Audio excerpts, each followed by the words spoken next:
Welcome to Take It from the Ironwoman. My name is Susanne Müller, your host and the Ironwoman. This podcast is about empowering yourself and others to make real changes in the world.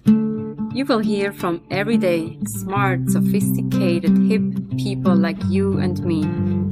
Not everybody has to be an Ironwoman to impress the world. Together, we will learn from the sports and business leaders how you can become a more successful person as an entrepreneur or a leader. It's one step at a time, one day at a time. Take your steps now. Take your big steps now. Join me on this journey to success. Take it from the Ironwoman. We only have special guests, and today is a real honor. We have Drew with us. And listen carefully. He has run a marathon in all the 50 states plus DC. He has run a marathon in all 7 continents and all the 6 Abbott World Marathon Majors. So he has to tell us, listeners who are not marathon runners, what that means. But super, super congrats. This is a huge accomplishment. He and I, we met in 2008. Probably when you did one of the first steps of running. Wait. Let's hear from you, Drew. Welcome. Finally, we can talk. Well, thank you very much for inviting me. You're right. We met back in 2008. I had actually gotten into the New York City Marathon in 2007. I hadn't done any training, and I knew that I would not be able to just show up on marathon day with no training. So I deferred to the next year. In 2008, for Christmas, I asked my mom to buy me a session of classes with New York road runners to go to group training. Showed up that first week in January of 2008. It was the start of this whole journey. And it was a great start because it told me everything I needed to first learn about what to wear, the right running form, the shoes to buy, how to go about actually going out to a specialty store and doing a test to figure out the right actual shoe for you, not picking by color or by style, but the one that's best for your running form. And starting to take all of that great knowledge and then grow with the class. It was either take 8 or 10 weeks in the fundamentals, and then you moved up to the next level and you did a little bit more, and you went a little bit further and did more repeats on hills and things like that. As I was starting to progress through the year, I started thinking about, I'm actually enjoying this. I'm liking the people I'm meeting in this running community. They're really welcoming, which has been something I found the entire time. And I thought, okay, well, maybe it's not just going to be New York. I need to expand this goal and the horizon of this goal and make it a little bit bigger. And I want to say before you continue, whoever started the running class in January, these are the brave people, because we know the New York City winter can be grueling. It can be cold, icy, and it's dark. So to start a running class in January, this tells you you're a real runner. It's still one of my favorite memories. It was either January or February of that year. Coach Aggie was taking us, and we were going around the boat pond because at that time, the beginners just did around the boat pond. Mm-hmm. And it was snowing. It was a beautiful Central Park snow. It was one of those where it wasn't slippery. It's like the perfect packing you could run on. It was cold. Not many people showed up that night for class, but the ones of us who did, it just was such a magical, a movie type moment with the snow falling in the evening in Central Park. And it was very special. Magic is the right word to describe it. You own Central Park in a way when nobody's there. Absolutely. And then one step at a time, one day at a time, in the right direction. How did you decide on your 50 states journey? In that initial running class, I met another runner named Michelle Patterson, and she introduced me to another running group called Galloway NYC, who are all about run, walk, run as their method, meaning that you run for a certain amount of time, and then you take a walk break to recover, and then run again.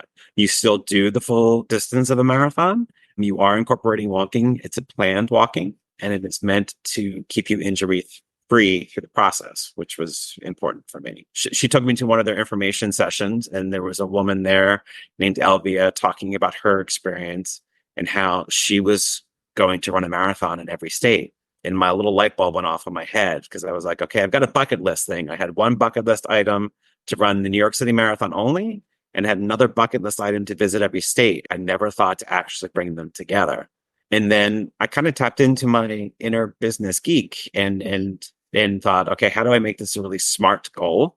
It was going to be all 50 states and DC, because I wanted to make sure I crossed off that as well. And then I added in the 7 continents and then the 6 world majors. And what they are is New York, Chicago, Boston, London, Berlin, and Tokyo. This is what the goal is going to be. And at the time I was 37 and I wanted to make sure I finished or was finishing when I turned 50. So in my head, I was already thinking of the marketing 50 by 50. As you would in a business situation, you take that big ambitious goal and then you break it down. I did put a spreadsheet together of a possible list of the marathons I would do. I did slot Boston in as last. It was always going to be last because I didn't think qualifying for Boston was going to be in the cards for me. So I knew it would be a charity situation. And I knew then that marketing hook would be help me finish this goal to help me with my fundraising effort. I always left that as last. I sketched it out and I allowed myself some flexibility that things may go wrong or races may get discontinued and things will happen. But it was good to start to look at that because some states only have 1 or 2 marathons, like the smaller states. Because of the time-bound nature of my goal, which was about 13, 14 years, I was going to have to do 4-ish marathons a year to make that happen, which is not insignificant. So I had to be aware a lot of them always fall in March and in October, November. You can't do all 50 in that same time. You have to figure out how to really spread them out and have some options. Then I really did the research. You start by talking to other runners. You look at marathonguide.com. There's another great website now, Race Raves, where I can really search by distance and by date and by state, and just found the information I needed to make some informed decisions. And Runner's World would always do the top 15 marathons to do or things like that.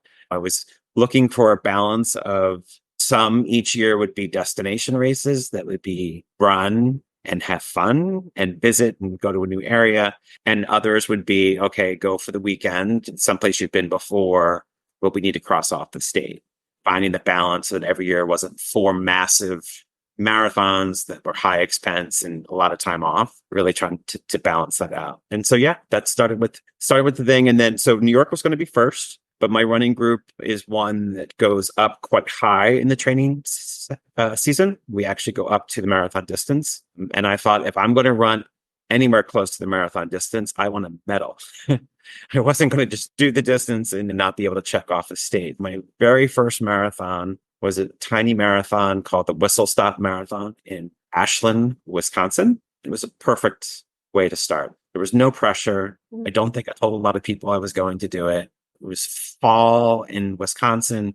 The photos looked like I was running through a portrait studio with a fall background. It was so pristine with the fall foliage. It was good to have that in a small environment to know that I could get it done. So that when 3 weeks later it was time for New York and the 50,000 runners, I was a little bit more mentally prepared to be like, okay, I've done the distance. I know I can get that done. It's just going to be a different environment. Do you keep pictures of all those marathons? I just envision you in that picturesque Wisconsin fall.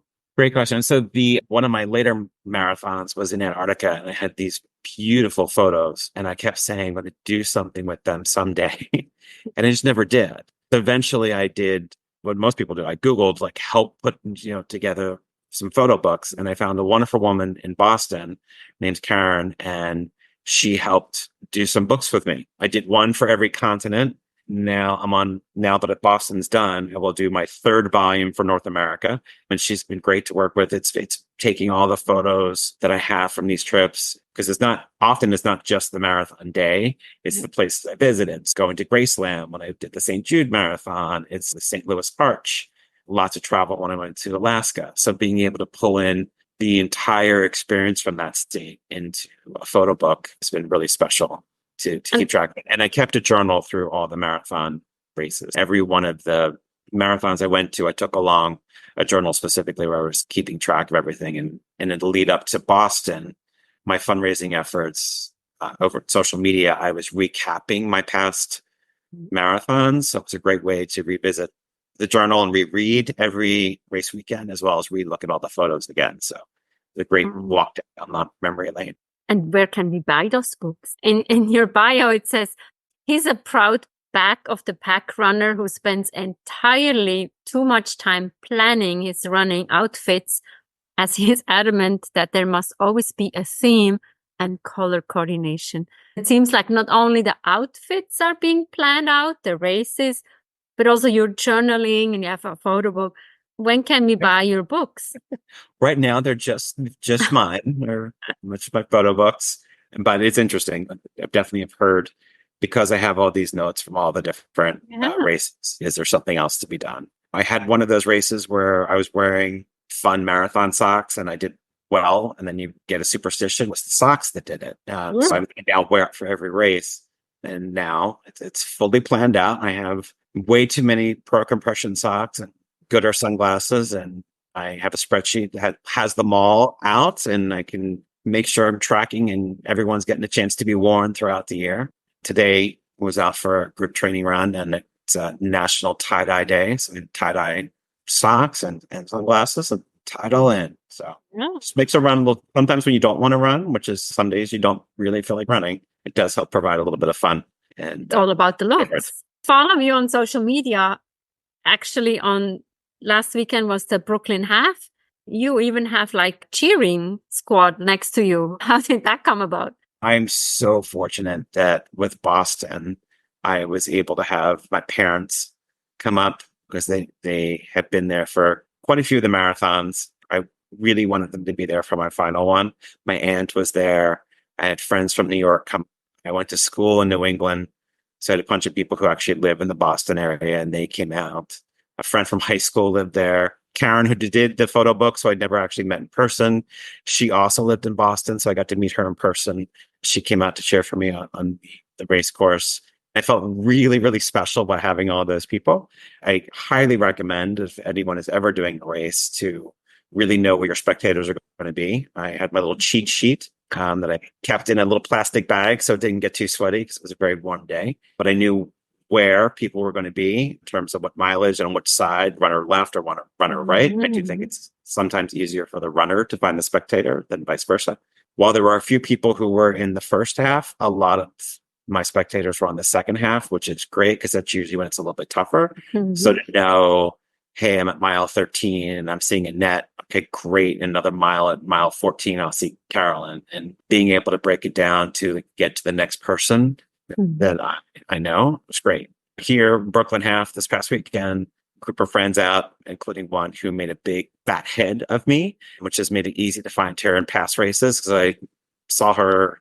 She came out for me in the New York City Marathon last year, and she surprised me. I didn't know she was going to be there. You entered Central Park and you're very near the end. And all of a sudden I looked over, I was like, that's my fat head. And it was startling, but it was much easier to find her. And tell us a little bit about the Boston. Boston is very dear to my heart, but you also said it was a fundraiser and it was the last one. And it seems so final. Obviously, once you're a runner, you're always a runner. As I said, Boston was always going to be the last marathon for me. That's what I had mapped out. That was the completion of the goal. I loved having the goal. It was my North Star for a lot of my running since 2008, and something to focus on. And it was just such a magical, perfect day. Even though it was hot, even though the course is not easy, I could not have asked for a better day. My day started with Michelle, who I said was the first person I met in New York Road Runners group training back in 2008. She was there volunteering at the start, and she escorted me onto the bus.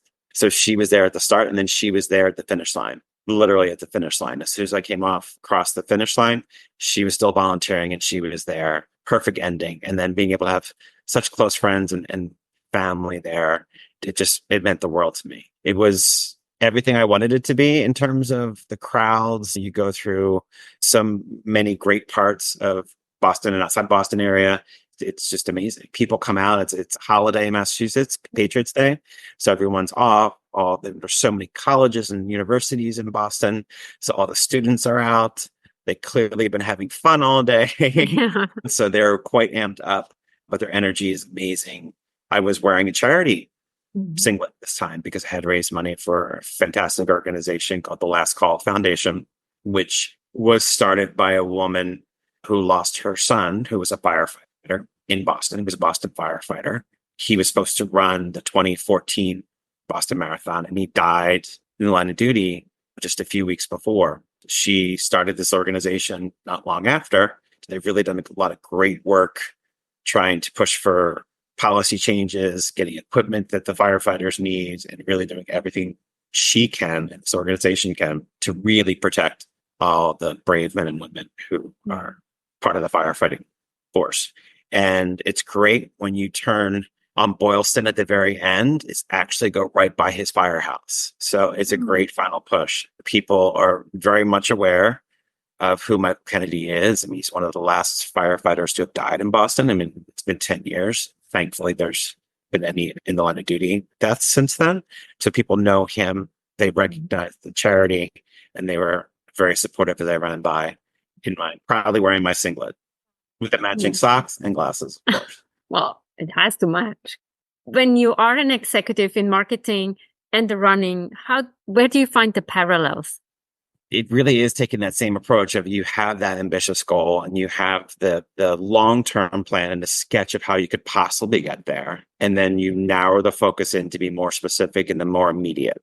When I said it yes, I mapped out 14 years worth of races, but I really focused on those first 2 years. So like, what does the next 2 years look like in terms of a training schedule, in terms of what fits calendar-wise, what works expense-wise? I was more junior in my role at that point, so it wasn't like I had unlimited funds to take up the sport. Yes, we love to say that running, you basically only need a pair of shoes, which is true, but race fees, flights, trains, cars, hotels, those expenses can really start to add up. You start with the goal, start to tap into your subject matter experts. I went to sites that gave me information on the races. I talked to other runners who run some of these, could give me some of their best advice. Figuring out what I wanted to let go of and turn over to somebody. I think when you find a group to train with, when I was training with Galloway NYC for New York, it was great to turn over to somebody else the training plan, to be able to say, I'm not going to think about where we're going to do the runs. I'm not going to think about what week we're doing 18, which week we're doing 20, trusting the process that they're going to do it. So being able to give up some of that mind space to somebody else was helpful for me. Being able to deal with setbacks, and they come along in a goal, obviously, and you have to figure out how you're going to deal with it. I had some injuries as you go across. It's not unusual for a runner to have the occasional injury. I had to have surgery on my hand at one point, broken toe another time, and those two things impacted my running schedule, and I just had to figure out how to navigate that. Obviously, we all had to deal with COVID, pandemic. That actually knocked off my goal because I was looking to finish in 2021, but so many were canceled in 2020 and 21 that it just pushed out my final date, which was fine. You didn't do any virtual marathons? Correct. I'm a little bit of a purist. I would not have counted a virtual marathon. I joined those organizations, the 50 State Marathon Club, there's a 50 State plus DC Club, and they wouldn't have counted the virtual goal. So I definitely wanted to make sure that I did them all in person. So you have to be adaptable with that. I had my first ever do not finish towards the end of my marathon journey. I would have been fine to go through all my marathon journey without actually having a DNF. I would have liked to have it been in Connecticut or New Jersey and much closer to do, but mine happened in Africa. That meant I had to go back to Africa. It was an expensive do not finish. I was supposed to do a marathon, the Amazing Maasai Marathon in Kenya in 2020. That obviously got canceled. It was canceled in 21, 22. And then the agency that I travel with, Marathon Tours, suggested, we're not sure if and when this marathon's coming back. We suggest you pick an alternative. And I decided to go with the Big 5 Marathon in South Africa, even though I knew it was a difficult course, not the best for somebody who's the back of the packer, time-wise. And also it's just an extremely difficult course, running up rocks, and straight down a cliff, up a cliff, through sand. And it's brutal to the point where they actually tell you that most people should expect to run 25% slower than their average marathon, which is pretty significant. And I was powering through, and I was starting to struggle in the second half. the race organizers would say, "Are you doing okay? We're not sure." And I was like, no, I'm going to be fine, because I really wanted to finish. And then about mile 17, I was running up. It felt like a straight up cliff. And they said, "We need you to sit down." And at that point, my Garmin was actually sending me alerts. And my Garmin was saying, "We're going to send an alert to your emergency contacts to tell them that you need medical attention," which I've never experienced before. "And I better sit down." The race director came over, and super nice, was basically said to me, I don't think this is your day. I don't think you're going to be able to complete this." And I knew it was only 9 more miles, but I had to say, what? He's right. I have to live to see another day. Mm-hmm. And your watch telling you that there's a problem which I've never experienced before. Maybe I need to take the warning. I swallowed my pride and said, okay, I'm done for the day. And then once I got into the Jeep, though, I had to let it go. I had to say, decision's been made. I can't take it back. Now, how do I move forward? My immediate move forward was make sure that people I was with knew I was okay. And then that we all were okay, because I had met some great people. We were having so much fun going on safaris. I didn't want to suddenly be the person they were afraid to hang around with because I didn't finish and they were going to feel bad. So I wanted to make it clear, I'm okay. I'm disappointed, but I want to still be here. I want to still experience and have fun. And while I was there, I started looking, okay, what's going to be my reference? And I decided that I was going to go back to Africa 4 months later and do Cape Town. And that's a real marathon mindset. People might think like, this is crazy. Congratulate you. This is strong. But it's also really applicable in business too. When something goes wrong, you can, yes, there should be a postmortem. You should be trying to figure out, well, what went wrong? How can I make this not happen again? But if you put off too long addressing it, it can really mess with your mind. I had to say, I need to do this. I know, because at that point, I had done over 55 marathons. I knew I could do it the distance. But then suddenly I was like, wait, can I still do it? Is that day pass? Am I still okay to do a marathon? When I was training for Cape Town, I didn't tell people. I wasn't going to tell anybody that I was going, including my parents. And I eventually said to my parents 2 weeks before, oh, by the way, I'm going to Africa next week to take 2 on the marathon. And they were like, what? Because it came out of left field to them. And then the rest of my friends, I didn't tell them. And I went radio silence on social media until the marathon was done. And that's when I kind of alerted the world that I had gone back to Cape Town and accomplished the marathon for the continent of Africa. Got it done. And it was good because my mind needed to know, yes, you got it. You can still do it. You learned from the DNF and you moved on for both marathoning and life. And what is next? At the final question. I'm still going to run. I love running. I love the community. It's great. I love that I'm 53 years old and consider myself an athlete because, it's these races. And I love the half marathon. That is a great distance. I want to eventually finish all states for half marathons. I'm about halfway through for halves. And there's some great half marathons around the world. So I can still combine my love for travel as well as meeting new people, as well as accomplishing these marathons across the world. Thank you so much for giving us a glimpse into your life. We can follow you on social media. Whoever wants to raise funds can ask you how to do that or contribute. Keep it up. It's all about the looks. Make sure looks are deceiving, but if you look good, you also feel good, right? So thank you so much. Absolutely. I'm happy that we can have this conversation today. Thank you for having me. Congrats to a huge accomplishment.